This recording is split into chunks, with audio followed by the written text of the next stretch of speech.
Good day, grade 11s. We'll be looking at exercise 3. Now remember, we looked at the ledger, and in the ledger we determined that each partner receives interest on their capital. Now obviously, I said to you that capital balances are only allowed to change when you increase or decrease your capital. And that's what's going to happen in this exercise now. We're going to look at the method of calculating interest on capital when the capital balances change. Right, so if we look at our question booklet, it says calculate the interest on capital for partners Sam and Jen for the financial year ending 28 February 20.4. So you always want to provide for interest for an entire year, from the beginning of the year to the end of the year. The rate of interest on capital is 12% per annum. So you want it for an annum, and that's the interest rate for both partners. Now, the information, I give you their capital balances at the beginning of the year. So if I were you, I would start with timelines. Once we update, we always refer to timelines. Now, it says over here that Sam, there's my timeline for Sam. My year starts on the 1st of March 20.3, ends on the 28th of February 20.4. So at the beginning of the year, Sam had a capital balance of 120,000. All right? Where Jen, at the beginning of the year, had a capital balance of 130,000. Now, obviously, their capital balances changed.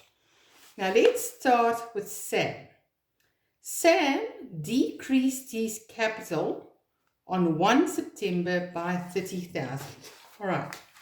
So, if I say Sam decreased his capital, now I'm going to put in a date there, on 1 September 20.3 by 30,000.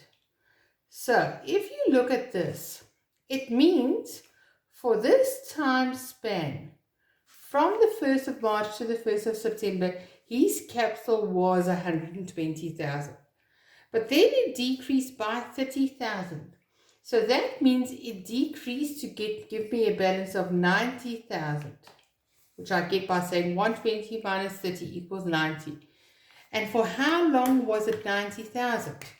From the 1st of September to the 28th of February. So now we have to count our months.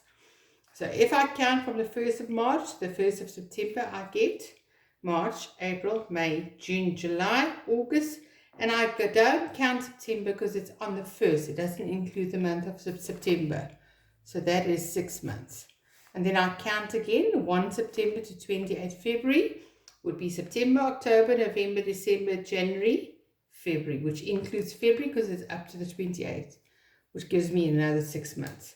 So if I were to calculate the interest on capital for Sam, I would say for the first 6 months, his capital was 120,000 at an interest rate of 12%, and that was for 6 months only.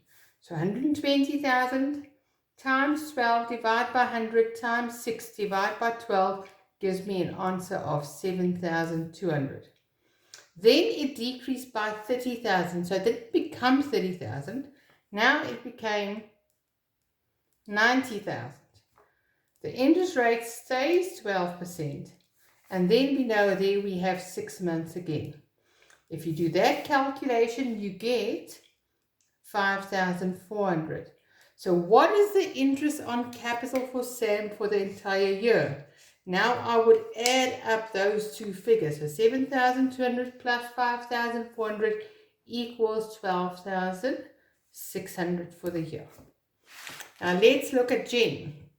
Jen, they say, on 1 September, Jen increased her capital by 20,000. Okay? That means balance at the end would be 130,000 plus 20,000 equals 150,000. So now I'm not going to count the months again because I know it's the same as the previous one. So for the first 6 months, it was 130,000. And for your second 6 months, it became 150,000. So if I look at this, I'm going to say 130,000 times the interest rate stays to our 12% times 6 over 12. And that gives me 7,800. Then it increases by 20,000, so now it becomes 150,000 times 12% times 6 over 12, and that calculates to be 9,000. And once again, if I add up these two figures, interest on capital for Jen for the entire year amounts to 16,800. Now I want you to complete the same calculations for exercise 4. Remember to draw your timeline and to show me your calculation. Thank you.